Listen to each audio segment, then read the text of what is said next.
오늘 말씀의 제목은 내가 아는 한 가지입니다. 네, 앞으로 공동체 이 성경 읽기를 성경 봉독하는 시간에 대신해서 할 테니까 여러분들이 성경을 보시면서 함께 하시면 좋겠습니다. 우리가 자주 보게 되는 말 또는 많이 하는 말 중에 하나인 것 같습니다. 여러분, 인생 역전이라는 말을 들어보셨습니까? 인생 역전이 주로 어디에 붙어 있나요? 로또, 그죠? 복권집, 인생 역전. 또 어디 주로 붙어 있나요? 당신의 인생이 궁금합니까? 이런 말 어디에 붙어 있어요? 예, 점집, 철학관. 지금 많이 없어졌죠. 근데 옛날 얘기 그만하겠습니다. 옛날 얘기 해봐요. 여러분들이 별로 좋아하지도 않는 것 같고. 자, 그래서 아무튼 제가 이렇게 동네를 돌아다닐 때 동네에 막 이상한데 막 높은 구석탱이 아니면 막 골목에 그런 데 보면 그런 철학관이라든지 점 보는 데가 굉장히 많았었어요. 지금은 이제 동네들이 다 재개발이 많이 되고 아파트들이 많이 들어서면서 많이 없어졌지만 옛날에는 그런 게 참 많았어요. 주로 무엇 때문에 우리가 그런 데에 관심을 갖습니까? 내 인생이 도대체 어떻게 가는지 궁금한 거예요. 근데 참 어리석게도 내 인생을 다른 사람한테 물어보는 것을 우리는 많이 해왔던 거죠. 물론 예수를 믿는 사람들은 거의 하지 않습니다. 물론 예수를 믿는 사람 중에도 가는 사람도 있다고는 하지만 우리의 인생을 자꾸 다른 곳에서 의미를 찾고 다른 사람이 하는 말에 내 인생에 어떤 것들 귀 기울이게 되는 그런 모습이 우리 안에 있습니다. 바로 인생 역전.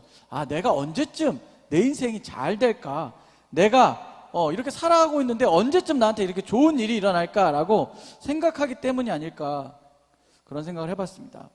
그런데 인생을 역전한 사람들의 이야기를 우리는 참 많이 보게 됩니다. 듣게 되고, 혹시 여러분 주변에서 정말 복권 큰 액수에 당첨된 사람을 본 적이 있으실까요?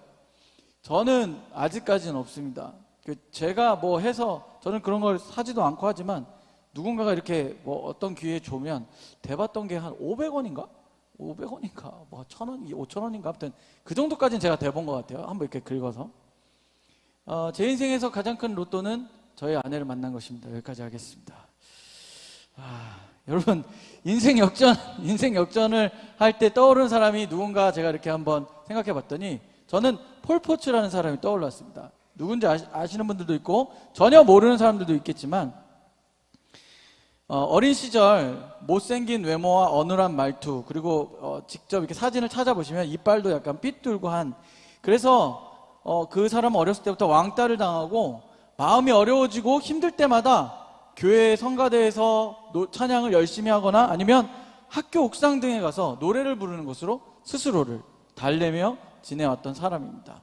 노래 부르는 것이 너무 좋아서 오페라 오디션 등 다양한 오디션에 도전하지만 어디서 계속해서 무너지냐면 그냥 그 사람이 오디션을 보러 가는 그 현장에서, 그가 오디션장에 서는 것만으로 그는 좌절을 계속해서 경험합니다. 이유가 뭐예요? 보기에 별로라는 거죠. 보기에 당신의 가치는 그냥 내가 딱 보니까 별로 그렇게 가치가 있는 것 같지 않다고 사람들이 생각한 것입니다. 그런데 영국 오디션 프로그램 중에 브리튼즈 갓 탤런트라는 프로그램이 있습니다. 혹시 관심 있는 친구들도 많이 있겠지만 유명한 독설가로 나오는 사람 있죠? 그 남자 28살 되던 해 그는 휴대폰 판매업을 하다가 그 오디션 프로그램에 나가게 됩니다.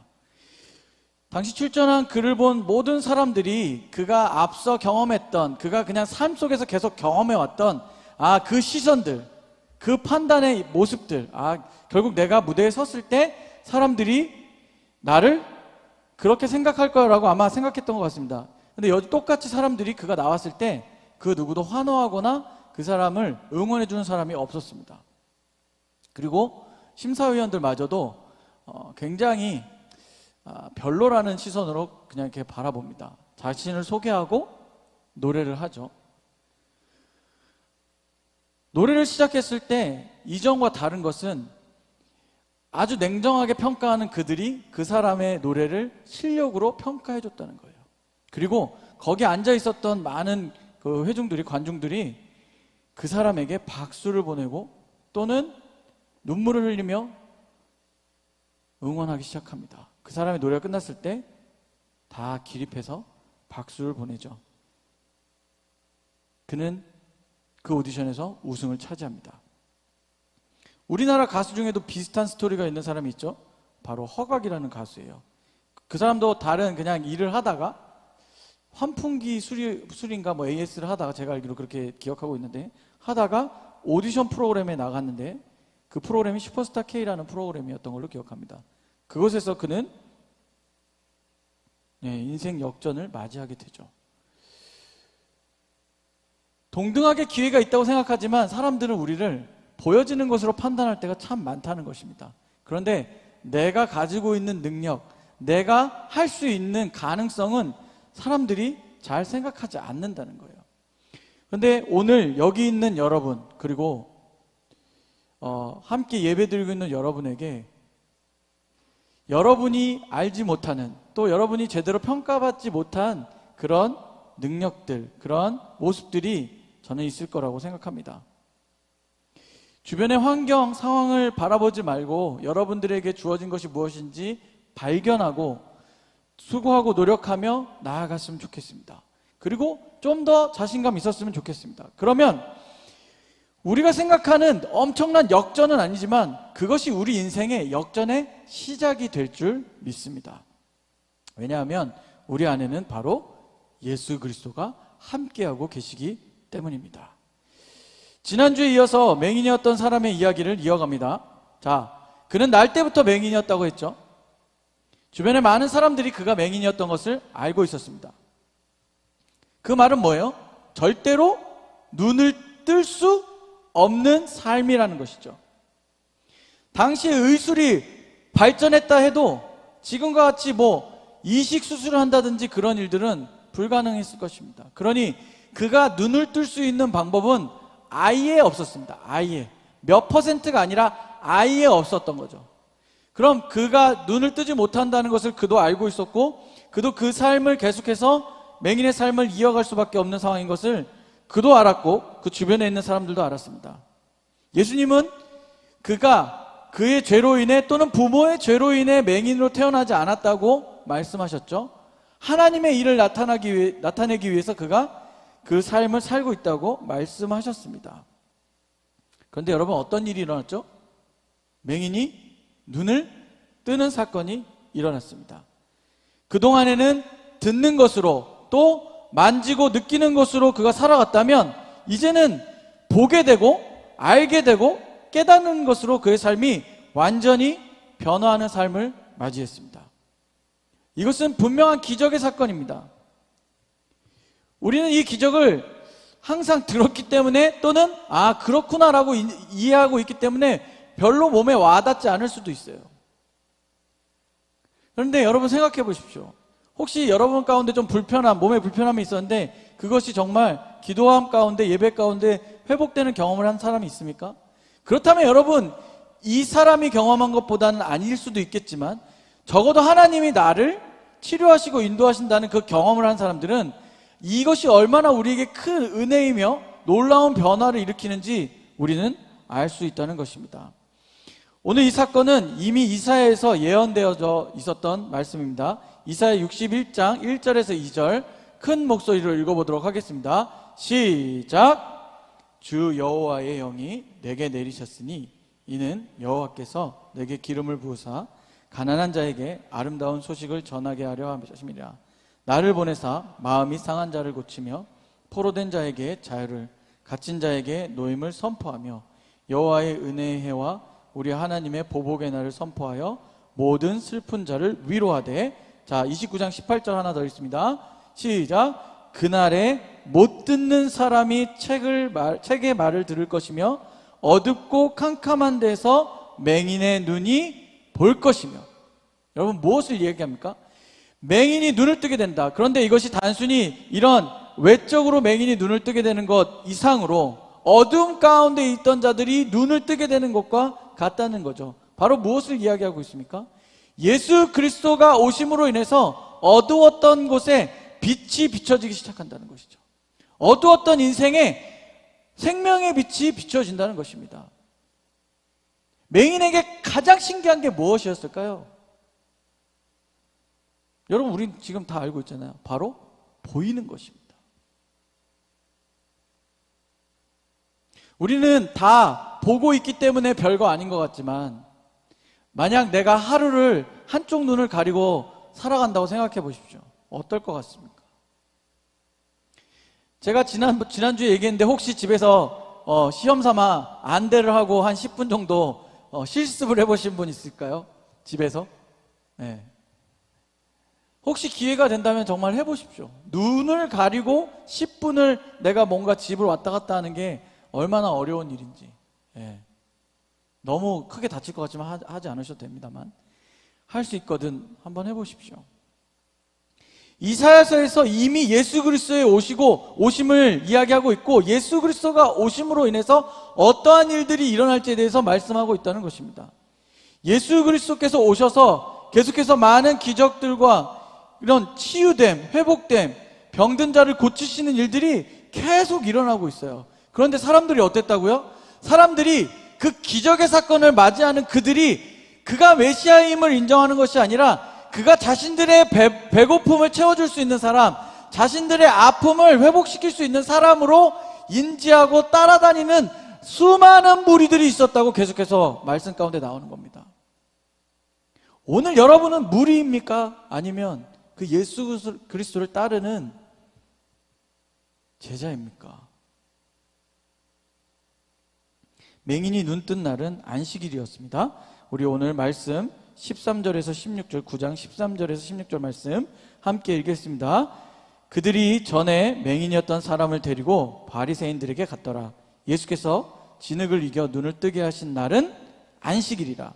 그러므로 바리새인들도 그가 어떻게 보게 되었는지를 물으니 이르되 그 사람이 진흙을 내 눈에 바르매 내가 씻고 보나이다 하니, 바리새인 중에 어떤 사람은 말하되 이 사람이 안식일을 지키지 아니하니 하나님께로부터 온 자가 아니라 하며, 어떤 사람은 말하되 죄인으로서 어떻게 이러한 표적을 행하겠느냐 하여 그들 중에 분쟁이 있었더니.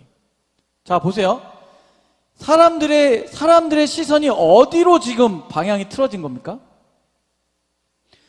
맹인이었다가 보게 된 그 사람에게 시선이 맞춰진 건 동일한 것 같지만, 그 사람이 맹인이었다가 눈을 뜬 날이 안식일이었기 때문에 그들에게 그 중요하게 여겨지는, 가장 중요하다고 생각하는 율법을 어겼다고 생각했기 때문에, 그가 눈을 뜬 사건이 그들에게 계속해서 다가가는 것이 아니라 그가 안식일에 죄를 범한 것처럼 몰고 가는 거예요.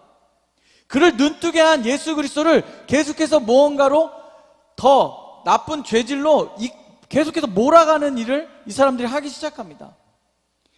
맹인이었다는 것을 아는 사람들이 있음에도 불구하고 그가 눈뜬 것을 기뻐하지 않는 거예요. 그가 보게 된 것을 신기해 하겠지만 마음으로 함께 축하해 주거나 기뻐하는 것이 아니라, 안식일에 네가 눈을 뜨는 것이 마땅하냐라고 되려 공격을 한다는 것이죠. 혹시 우리 중엔 그런 사람이 없겠지만, 다른 사람의 고통은 나의 기쁨이며 다른 사람의 기쁨은 나의 슬픔이다라는 생각을 하면서 살아가는 여러분이 아니라고 저는 생각하지만, 그렇게 생각해 본 적이 있으십니까?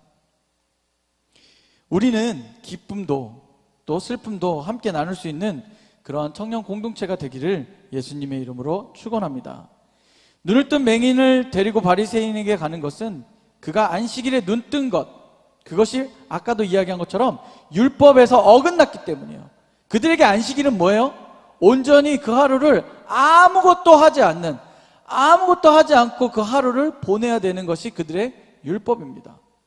제가 예전에도 그런 얘기를 들었는데, 지금도 그것을 지키는 사람들은 이렇게 외국에서 누가 왔거나 손님이 왔을 때 안식일이 걸리면 불 끄는 것조차도 다른 사람에게 시킨다 그래요. 자기들은 가만히 누워있고 꺼달라고 하고, 그런 식으로 그것을 지키는 것을 우리가 볼 수 있습니다. 그런데 그들은 계속해서 왜 이렇게 예수 그리스도를 몰아가는 걸까요? 그들에게 예수 그리스도는 메시아적 존재가 아니라 계속해서 자신들이 믿고 따르던 것을 깨트리는, 율법이 자꾸 어겨지고 자신들이 그토록 몹쓸처럼 여겼던 모든 것들이 자꾸 바뀌는 것입니다. 그러니까 그가 메시아인 것을 바라보는 것이 아니라 그 사람 때문에 자신들의 입지가 계속 불안하다고 느끼는 것입니다. 무언가 말싸움을 해도 자신들이 이기지 못하는 걸 아는 거예요. 뭔가 진리가 선포되어질 때 그것이 틀린 것이라고 이야기할 수 없기 때문에 계속해서 무언가를 꼬투리 잡으려고 노력했던 모습들이 있었다는 사실입니다.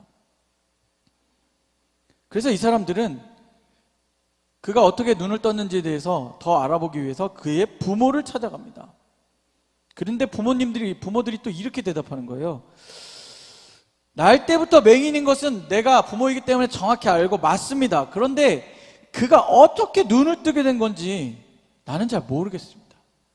그러면서 대답을 회피합니다. 그러면서 부모님이 좀 웃기죠?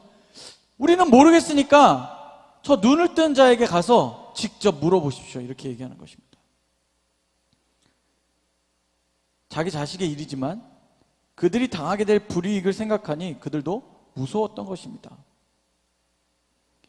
22절, 23절 여러분이 읽습니다. 시작.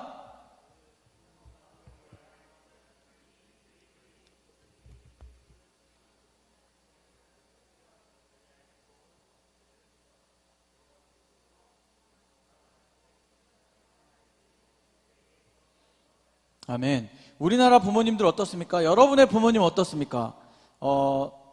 부모님이 좀 일찍 돌아가신 분들도 있겠지만 대부분의 한국에서 살아간 부모님들은 자식을 대신해서 참 많은 것을 희생하십니다.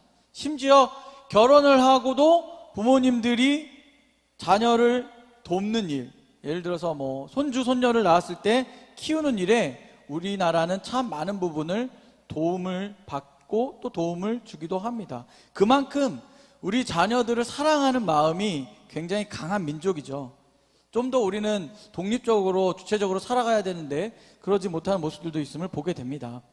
그런데 오늘 이 상황, 이 맹인의 상황이 우리의 상황이라면 우리의 반응은, 우리는 어떻게 이 상황에서 반응을 했을 것이며 또 우리의 부모님들은 어떻게 반응했을까요? 우리나라의 부모님들이었다면 눈을 뜬 것에 대해서 한없이 기뻐하고 감사해 주지 않았을까라는 생각을 합니다. 그리고 누군가가 우리의 자녀를 눈뜨게 했다면 그 사람을 찾아가서 어떻게든 찾아서 감사 인사를 하고 표현을 하는데 노력했지 않았을까라는 생각을 해봅니다. 그렇다면 우리는 어떻게 삶을 살아가야 되는지 조금 다른 방향으로 적용하며 생각해 봤으면 좋겠습니다. 이 상황에서 부모가 자신의 자신의 어떤 대답을 회피하면서 자식에게 돌렸다는 것이죠. 그런데 이것을 조금 다른 방향으로 우리의 삶에 적용해 보면, 그렇다면 우리가 살아가고 있는 삶 속에서, 저와 여러분이 살아가고 있는 삶 속에서 여러분은 어떤 타협을 하면서 살아가십니까? 무슨 말이냐면, 나에게 이러한 질문, 나에게 예수 그리스도를 믿느냐 또는 예수 그리스도를 아느냐라고 누군가가 이야기할 때 여러분들은 그것이 나에게 어떠한 불이익을 줄지라고도 내가 예수 그리스도를 온전히 믿음을 고백합니까? 아니면 어느 선에서 내 스스로 타협을 하기 시작합니까? 내가 다니는 학교에서, 가정에서, 직장에서, 사업장에서 우리가 믿는 예수님보다 여러분, 우리 무엇을 더 중요하게 생각하면서 살아가고 있습니까? 이것만 되면 더 열심히 섬기겠습니다. 제가 이루어야 될 목표가 있으니까 잠깐 쉬겠습니다. 그러니까 이게 끝나면 제가 열심히 나올게요. 또 제가 몇 번 얘기했겠지만 제가 교육부서 담당 목회를 했을 때, 제가 중등부를 목회했을 때도 교사들이 연말에 가면 제일 많이 하는 말이 뭐냐면, 목사님 내년 1년만 딱 쉬고 제가 그 다음에 꼭 와서 더 열심히 봉사하겠습니다 라고 이야기하고 돌아온 사람이 없습니다. 어느 선에서 우리는 예수 그리스도를 믿고 따르기로 내가 다짐하고 나아가는 방향에서 어느 선에서 갑자기 내 마음을 타협하기 시작하는지 우리는 살펴보아야 된다는 것이죠. 부모조차도 자식의 이 눈뜸의 기쁨을 기뻐하기보다는 자신들이 당할 불이익 때문에 그 모든 것들을, 그 상황을 자식에게 넘기는 것을 우리는 보게 된다는 것이죠.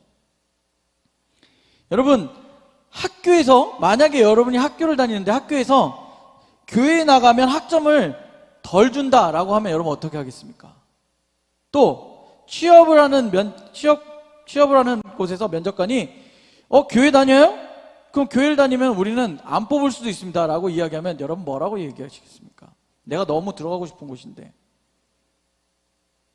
우리는 무엇을 선택할까요? 참 쉽지 않은 문제라고 느껴집니다. 그런데 내가 진리를 깨달았다면, 내가 오늘 보지 못한 사람이었는데 보게 된다면 전하게 될, 고백하게 될 한 가지는 내가 그로 인해서 보게 되었다는 것이죠. 그러니 우리가 고백해야 될 한 가지의 진리는 뭐냐면 나는 예수 그리스도를 믿고 따르는 삶입니다. 따르는 사람입니다 라고 우리도 고백할 수 있다는 거예요. 어렵게 느껴질 수 있겠지만 오히려 그것이 나의 안에 진리로 자리 잡는다면, 믿음으로 내 마음 가운데 고백되어진다면 그렇게 어렵지 않은 것입니다. 실제로 코로나가 심했던 기간 여러분 다시 한번 생각해 보십시오. 우리는 어땠습니까? 여러분들도 이 예배 자리에 나오지 못하고 온라인으로 다 예배를 드렸죠. 처음에는 열심히 온라인 예배를 맞이하기 위해서 옷을 갖춰 입고 화면을 켜고 준비하고 예배를 드렸을지 모르겠습니다. 그런데 길어지니까 어떻게 돼요? 대충 이쯤에다가 화면을 이렇게 놓고 딴 거 하는 거죠. 딴 거 하다가 또 계속 아직 하고 있네. 이런 모습들이 우리의 대부분의 모습이었을 것입니다. 옷도 처음에는 잘 갖춰 입었죠. 근데 계속 온라인 예배를 드리니까 어때요? 그냥 좀 편하게 입지 뭐. 자고 일어났는데 예배 시간이야. 그냥 빨리 예배 드려야겠다 라고 우리는 예배를 드리지 않았는가.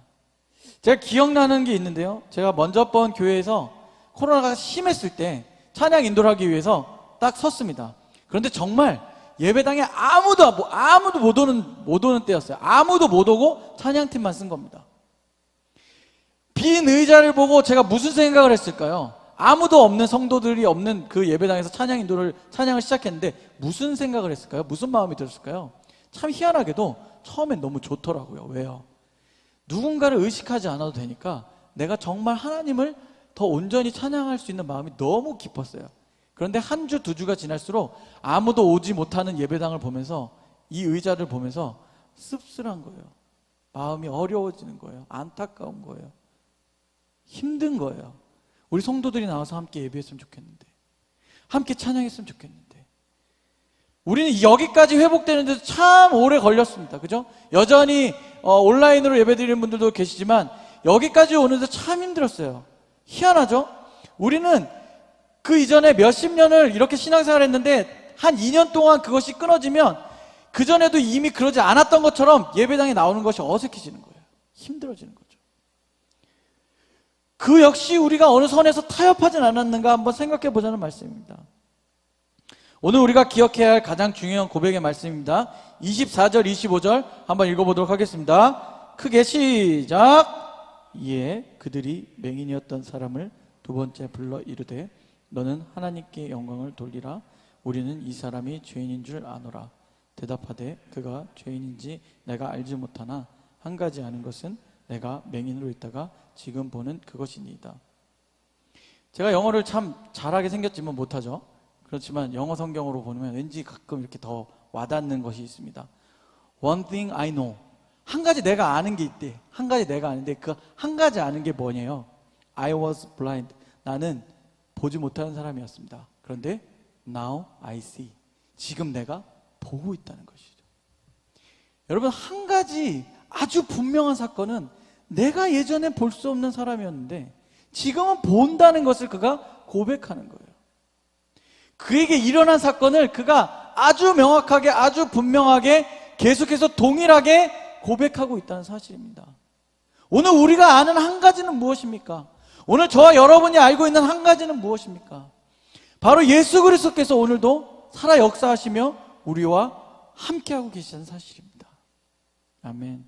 우리의 믿음은 안전합니까? 우리의 신앙은 변함이 없습니까?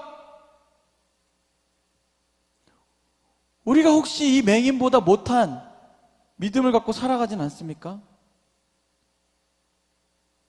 우리에게 그 확실한 증거가 있길 바랍니다. 여러분에게 그 확실한 고백이 언제나 동일하길 예수 그리스도 이름으로 축원합니다. 아멘. 30절 33절입니다. 그 사람이 대답하여 이르되 이상하다. 이 사람이 내 눈을 뜨게 하였으되 당신들은 그가 어디서 왔는지 알지 못하는도다. 예수님에 대해서 이야기하고 있죠. 33절 또 이렇게 나와 있습니다. 이 사람이 하나님께로부터 오지 아니하였다면 아무 일도 할 수 없으리이다. 왜요? 맹인이 눈을 뜨는 일은 있을 수 없었기 때문이에요.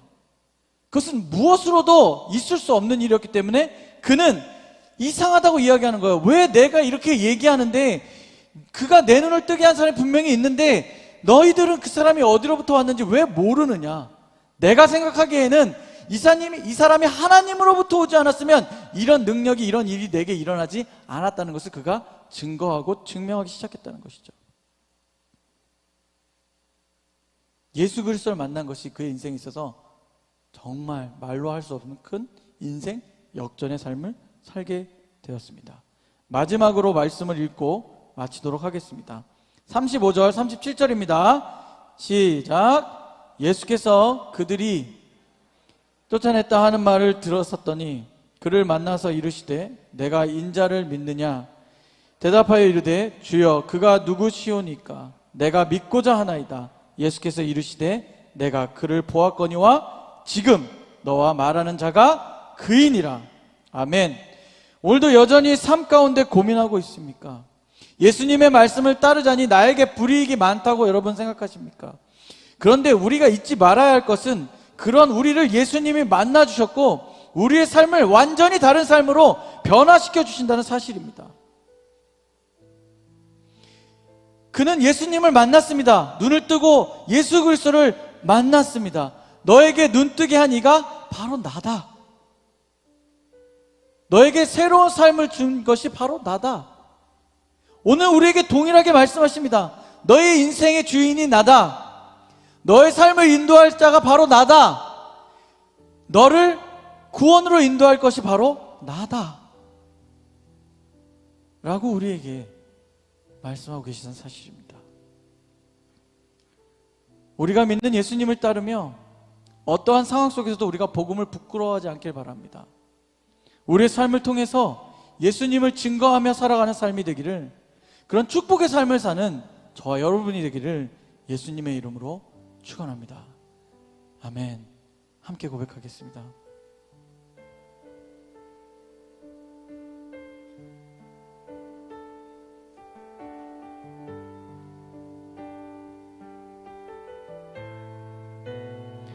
나의 주님께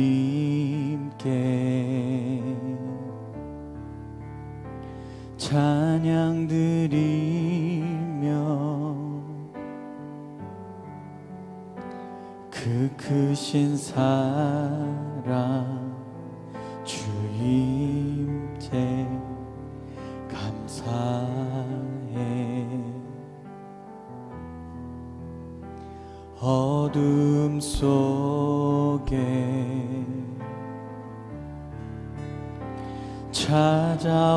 찾아오셔서 주님의 영광 보게 하시네.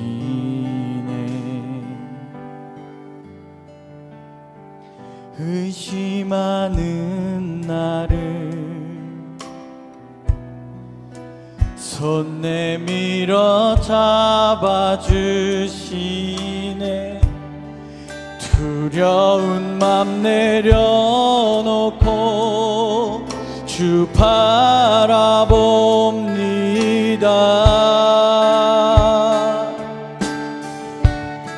주님을 보게 하소서. 나를 붙드소서.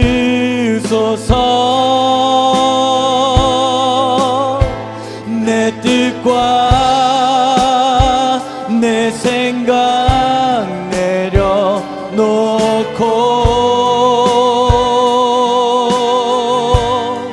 주님 앞에 나 엎드려 주의 음성 기다리니 나를 부르실 때 믿음으로 주님을 보게 하소서. 아멘.